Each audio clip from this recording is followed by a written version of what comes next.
രതീഷേ, ഇത് നമ്മൾ എന്തായാലും ഇരുന്നിട്ടേ പതുക്കെ ഇരുന്ന് കഴിച്ച് ടേസ്റ്റ് നോക്കിയിട്ട് പോകാൻ വേണ്ടിട്ടാ.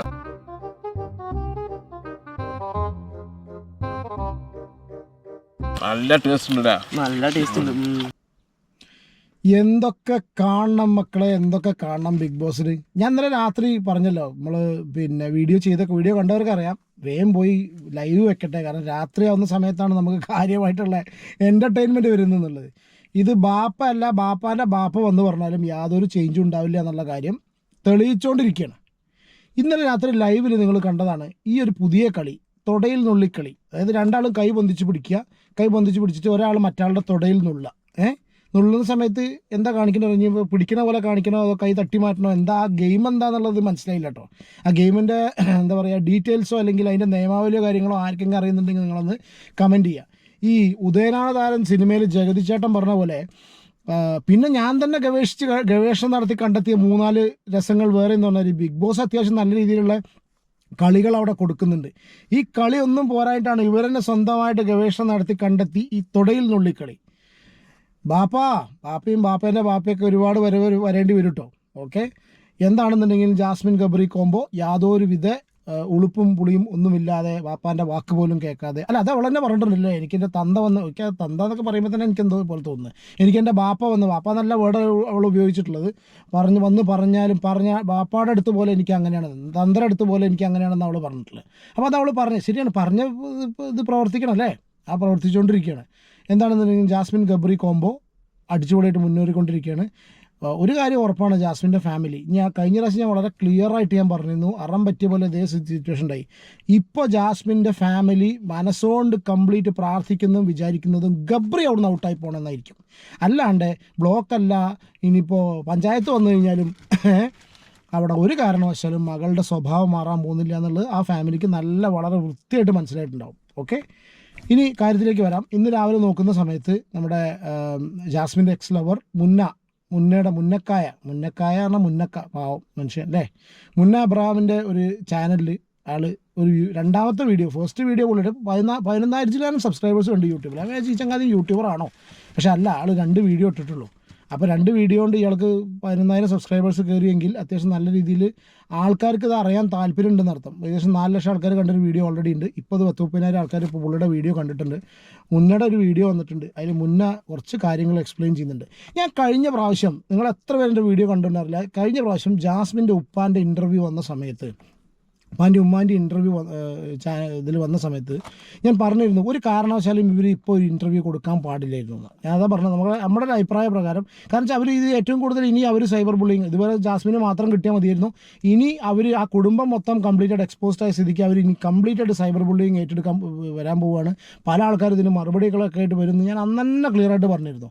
അതിൽ ജാസ്മിൻ്റെ ഉപ്പ പറഞ്ഞിട്ടുള്ള ഡയലോഗ് എടുത്തു വെച്ചിട്ടാണ് ഞാൻ വളരെ ക്ലിയർ ആയിട്ട് പറഞ്ഞിരുന്നത്. അതായത് ജാസ്മിൻ്റെ ഉപ്പ ഒരു കാര്യം പറഞ്ഞു, കല്യാണം മുടങ്ങിയതിനെ പറ്റി, അതായത് മുന്നത്തെ കല്യാണം മുടങ്ങിയതിനെ പറ്റി ജാസ്മിൻ്റെ ഉപ്പ പറഞ്ഞതെന്ന് വെച്ചാൽ, ഞാൻ ആ ഒരു സത്യം വെളിപ്പെടുത്തി കഴിഞ്ഞാൽ പല ആൾക്കാർക്കും അത് ഭയങ്കരമായിട്ട് വേദനിക്കുന്നുള്ളത്. സ്വാഭാവികമായിട്ടും അത് മറ്റവൻ്റെ മുന്നേനായിട്ടുള്ള മാരേജ് ഫിക്സ് ചെയ്തതാണെന്നും അത് എന്തൊക്കെയോ വലിയ കാരണങ്ങൾ കൊണ്ടാണെന്നുണ്ടെങ്കിലും ആണെന്നുള്ളതും ഓരോരുത്തരും ചിന്തിച്ചു. ഈവൻ ഞാൻ വരെ ചിന്തിച്ചു, നിങ്ങളൊക്കെ ചിന്തിച്ചു, കമൻറ്റ് ബോക്സിലൂടെയൊക്കെ നമ്മൾ കണ്ടതാണ്. പക്ഷേ ഞാൻ അപ്പം തന്നെ പറഞ്ഞിരുന്നു, ആ വീഡിയോ കണ്ട ഉടനെ തന്നെ പറഞ്ഞിരുന്നു, ഇതിന് മറുപടിയായിട്ട് എന്ത് വന്നാലും മുന്നേ വരാതിരിക്കില്ല എന്ന്. അങ്ങനെ മുന്നയുടെ ഒരു വീഡിയോ തന്നെ കണ്ടു, മുന്നേ എന്തുകൊണ്ടാണ് കല്യാണം മുടങ്ങി എന്നുള്ളൊരു വീഡിയോ. അത് ഞാൻ തന്നെ പ്ലേ ചെയ്യാൻ, നിങ്ങൾ കേട്ടോളൂ. കല്യാണം ഡിസംബർ 22, 2022 കല്യാണം ഫിക്സ് ചെയ്തത്. അപ്പോൾ അതൊന്ന് ഡേറ്റ് മാറ്റി വെച്ചാണ് കല്യാണം മുടങ്ങി. ഞങ്ങൾ രണ്ടാളും കല്യാണം കഴിക്കാൻ പറ്റുന്നില്ല എന്നുള്ള സിറ്റുവേഷൻ ഒന്നല്ല, കല്യാണം മുടങ്ങിയതല്ല, ഡേറ്റ് ഒന്ന് മാറ്റി വെച്ചു. അത് കാരണം എനിക്ക് പറയുന്നതുകൊണ്ട് അത്ര സങ്കടമായിട്ടോ എനിക്കൊരു കുഴപ്പമൊന്നും എനിക്കില്ല. ഞാൻ ഒരു പുതിയ കമ്പനി ബിസിനസ് കാര്യങ്ങളൊക്കെ ചെയ്യാൻ തുടങ്ങിയപ്പോൾ ചെറിയ ഫിനാൻഷ്യൽ ടൈറ്റ് വന്നപ്പോൾ ഞാൻ ജസ്റ്റ് ഒന്ന് ഡേറ്റ് ഒന്ന് മാറ്റി. കല്യാണമല്ലേ, ടൈം ഉണ്ടല്ലോ, എന്തായാലും കുട്ടി ഉണ്ട്, എല്ലാം റെഡിയാണ്, കല്യാണം കഴിക്കാം. ഇപ്പം ഞാൻ ചിന്തിക്കുന്നത് എത്രയോ ഭാഗ്യമായി എന്നാണ് ഞാൻ ചിന്തിക്കുന്നത്. അപ്പം അന്ന് മുടങ്ങി കേട്ടോ. പിന്നെ അങ്ങനെ നീട്ടിപ്പോയി. പിന്നെ അടുത്ത ജനുവരിയിലോ ഡിസംബറിലോ വെക്കുക എന്നുള്ള ഒരു ഇതാണ് ഞാൻ എടുത്ത തീരുമാനം, ഞാനും ഫാമിലിയൊക്കെ ആയിട്ട് എടുത്ത തീരുമാനം. അപ്പോൾ അതിന് ഇടയിലാണ് ഞങ്ങളെ ബ്രേക്കപ്പ് ഉണ്ടായത്. ഞങ്ങൾ രണ്ടാൾക്കും പോകാൻ പറ്റാത്ത സ്ഥിതിക്ക് ഞങ്ങൾ രണ്ടാളും ബ്രേക്കപ്പ് ഉണ്ടായി. അതൊന്നും ഞാൻ ഇപ്പോൾ ഇവിടെ പറയുന്നില്ല. അപ്പോൾ ഓളുപ്പ പറഞ്ഞ കാര്യങ്ങൾ ഒന്ന് ക്ലിയർ ചെയ്യാൻ വേണ്ടിയിട്ടാണ് ഞാൻ ഇങ്ങനെ ഒരു വീഡിയോ ഇട്ടത്. ഫിനാൻഷ്യൽ ഇഷ്യൂ ഉണ്ടായപ്പോൾ ജസ്റ്റ് ഒന്ന് കല്യാണം നീട്ടി വെച്ചു. അല്ലാണ്ട് ഞാൻ അവൾക്കും അവളെ ഫാമിലിക്കും എതിരെ ഞാനും എൻ്റെ ഫാമിലി ഒന്നും ഒരു കാര്യവും ചെയ്തിട്ടില്ല.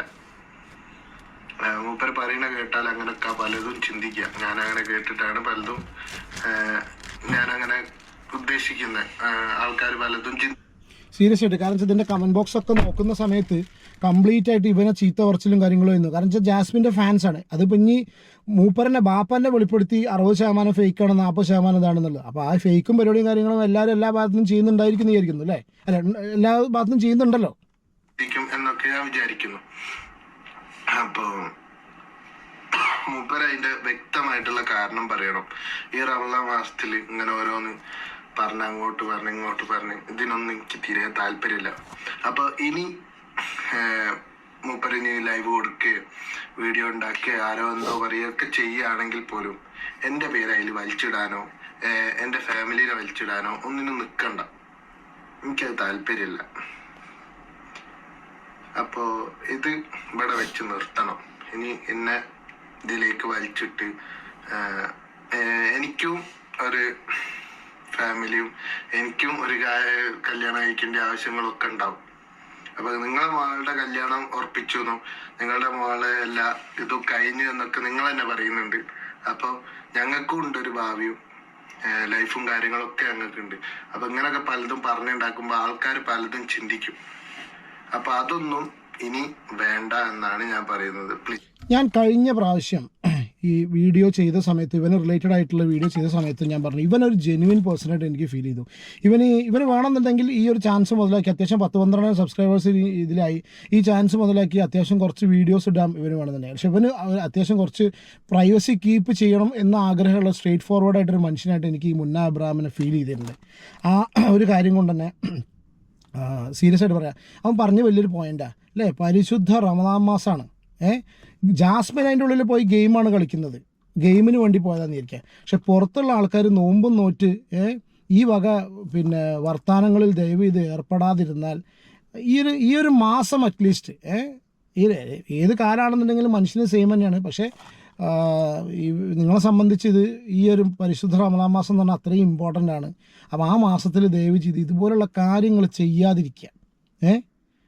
എന്താണെന്നുണ്ടെങ്കിലും ബാപ്പ പറഞ്ഞാലും ബാപ്പാൻ്റെ ബാപ്പ പറഞ്ഞാലും യാതൊരുവിധ ചേഞ്ചും അതിനുള്ളിൽ ഹൗസിനുള്ളിൽ ഇവർക്ക് ഉണ്ടാവും എന്നുള്ള യാതൊരുവിധ പ്രതീക്ഷയില്ല.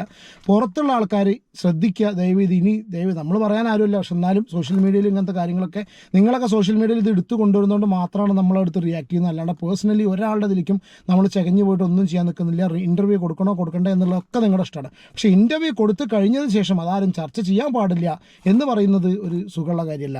കാരണം വെച്ചാൽ ഇപ്പോൾ ജാസ്മിൻ ജാഫർ ബിഗ് ബോസിനകത്ത് കയറിയിട്ട് ഈ ഒരു എന്താ പറയുക ഗെയിം കളിക്കുന്ന കാര്യം ആൾക്കാർ പുറത്ത് ചർച്ച ചെയ്യുന്നത് കൊണ്ടാണ് അവരുടെ മകളുടെ പിന്നെ എന്താ പറയുക ഫേസ് ഫെമിലിയർ ആവുന്നതും പോപ്പുലർ ആവുന്നതും ഒക്കെ അല്ലേ? അവിടെ അവർക്ക് ആ ഒരു പോസിറ്റീവ് പറയുന്ന കാര്യങ്ങൾ അവർ എൻജോയ് ചെയ്യുന്നുണ്ടെങ്കിൽ നെഗറ്റീവ് കാര്യങ്ങളും എടുക്കാനുള്ള ആ ഒരു മഹാമനസ്കത എന്ന് പറഞ്ഞാൽ ആ ഒരു ചെറിയൊരു ഇത് കാണിക്കണം. കാരണം നെഗറ്റീവും പോസിറ്റീവും ആൾക്കാർ കണ്ടാൽ പറയാതിരിക്കില്ല. ഒരാൾ അവരുടെ പേഴ്സണൽ ലൈഫിലേക്ക് ഒന്നും ചെയ്യുന്നില്ല, ഒക്കെ പുറത്തേക്ക് കൊണ്ടുവരണം. പിന്നെ രണ്ടാമത്തെ കാര്യം, ചില കാര്യങ്ങൾ ചെയ്യാൻ പാടില്ല എന്നല്ല, ചില കാര്യങ്ങൾ ചെയ്യുന്നതിന് മുന്നേ പാടില്ല എന്നൊന്നും ഒരിക്കലും നമ്മൾ പറയുന്നില്ല. ചെയ്യുന്നതിന് മുന്നേ 2 പ്രാവശ്യം ആലോചിക്കുക. പുറത്തുള്ള കുറച്ച് പുറത്തെ ആൾക്കാരുണ്ടെന്നുള്ള കാര്യം ആലോചിക്കുക. അല്ലാണ്ട് ഈ ഡ്രസ്സിങ് റൂമിൻ്റെ അവിടെ പോയിരുന്നത് എന്തോ പറയാൻ വേണ്ടി പോയിരുന്നതാണ്. എന്ത് പറയാനാണെന്നുണ്ടെങ്കിലും സ്ട്രേറ്റ് ഫോർവേഡായിട്ട് ആൾക്കാർ കാണുന്ന രീതിയിൽ പറയാൻ പറ്റാത്തൊരു സംഗതി ആയതുകൊണ്ടാണ് അവർ ഡ്രസ്സിങ് റൂമിൻ്റെ ഉള്ളിൽ കയറിയിരുന്നത്. ഇന്നലത്തെ ഇൻസിഡൻറ്റ് എല്ലാവരും കണ്ടു നീയിരിക്കുന്നു. അത് ഹൗസ് മേറ്റ്സിൻ്റെ ഉള്ളിൽ തന്നെ, അത് ഹൗസ് മേറ്റ്സിൻ്റെ ഉള്ളിൽ അത്യാവശ്യം നല്ല രീതിയിൽ മാറിയിട്ടുണ്ട്. എന്തോ വേണ്ടി അതിൻ്റെ ഉള്ളിൽ കയറി എന്നുള്ള കണ്ടീഷനിലാണ്. കാരണം ജാസ്മിൻ ചാടി പുറത്തിറങ്ങി ഇതൊക്കെ. പിന്നെ ഇന്നലെ കടി പിന്നെയും തുടങ്ങിയിട്ടോ. അയ്യോ, അത് പറയാതിരിക്കാൻ വയ്യ. ഞാൻ ഫസ്റ്റ് തന്നെ പറയേണ്ടായിരുന്നു. കടി പിന്നെയും തുടങ്ങി ഇന്നലെ. പിന്നെ ഗബ്രി ജാസ്മിൻ്റെ തോളത്ത് നല്ല കടി അടിക്കുന്നുണ്ട്. എന്താടാ അത്? ഇത്രയും വലിയൊരു കാട്ടുകോഴി ഗബ്രി ഞാൻ കണ്ടിട്ടില്ല. അല്ല, ഗബ്രീനെ മാത്രം പറയണ്ട, അവൾ നന്നായി നിന്നെടുത്തിട്ടല്ലേ. ഇവൾ അതിനനുസരിച്ച് നിന്നിട്ട് തന്നെയാണ്. ഗബ്രി കാണാൻ സുന്ദരൻ, 100 ദിവസം നിൽക്കുന്നു. ഇത് നമ്മളെ കൊണ്ട് ഇങ്ങനെ പറയിപ്പിക്കാനട്ടോ ഇവർ. ഗബ്രി കാണാൻ നല്ല സുന്ദരൻ, നല്ല പയ്യൻ, നല്ല രീതിയിൽ സംസാരിക്കുന്നു, ഹിന്ദി സംസാരിക്കുന്നു, ഹാൻസമാണ്, സിനിമയിൽ അഭിനയിച്ചിട്ടുണ്ട്. അപ്പോൾ ജാസ്മിനെ സംബന്ധിച്ച് ഒരു പക്ഷേ ചിലപ്പോൾ പുറത്ത് സംഗതി ഇതായി കഴിഞ്ഞാലും മുടങ്ങിയാലും ഇഷ്യൂ ഉണ്ടാവില്ലെന്ന് തോന്നിയാവോ? അറിയില്ല നമുക്ക്. നമ്മൾ കണ്ട സമയത്ത് നമ്മൾ ഫീൽ ചെയ്യാം. കാരണം പുറത്ത് കല്യാണം ഉറപ്പിച്ചിട്ടുള്ള പയ്യൻ ചിലപ്പോൾ ഒരുപക്ഷെ എത്ര കാണാൻ അത്ര നല്ലവനായിരിക്കില്ല. കാഴ്ച കണ്ടിട്ടാണ്, അല്ലെങ്കിൽ രണ്ടാം ദിവസം മൂന്നാം ദിവസം ഒന്നും ഈ രീതിയിൽ ചെയ്യേണ്ട ആവശ്യമില്ലല്ലോ.